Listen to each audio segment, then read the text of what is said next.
This is the story of Stalin's 5-year plan's initial goals and eventual effects on the Soviet Union, by Katy.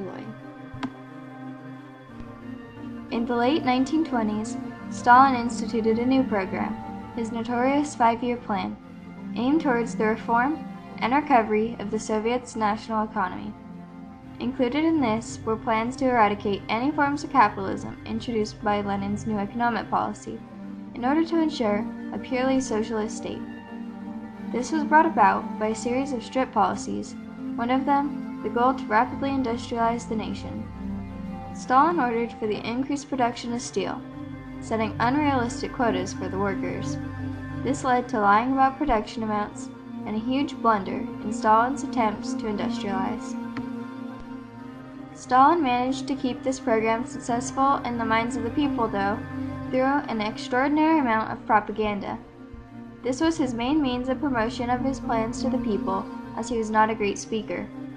He used propaganda to continue to persuade the people's thoughts and convince them to believe in his ideas.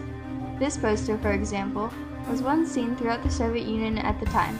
It says, "Our era calls forward. The 5-year plan calls forward." It shows a proud young man performing his duty to the cause and urging the others to do theirs in creating the success of the Soviet Union in becoming a major industrial power. This goal of transforming into an industrialized nation was actually successful in some ways, despite several failures. Industrial output did increase, though not as much as Stalin was hoping for when he began his 5-year plan. Thousands of new industrial plants were built throughout the Soviet Union, and all industry was nationalized. This Soviet propaganda poster shows the foreign reaction to the 5-year plan. At first, foreign countries mocked the idea of the 5-year plan before it was even started.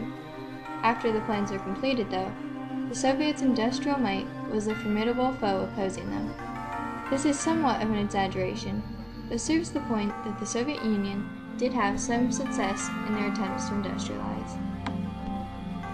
Another aspect to Stalin's first 5-year plan was that of collectivizing the agricultural industry. This was done by turning small individual farms into a large system of farms owned by the state. Stalin's intent was to create a huge surplus of food in order to both feed the larger labor force and to pay for the rapid amount of industrialization he was promoting. The communists hoped that bringing the people together like this, in the collective farms, would promote cooperation amongst the people and allow them to share the equipment peacefully, all the while producing greater amounts of food for the nation.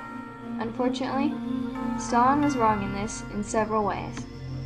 In addition to the economic effects on the nation, class structures were also impacted by Stalin's attempts at collectivization. Stalin targeted relatively rich and successful farmers known as kulaks and set out for their extermination. They were resistant to Stalin's forced collectivization of their private farms into the larger ones.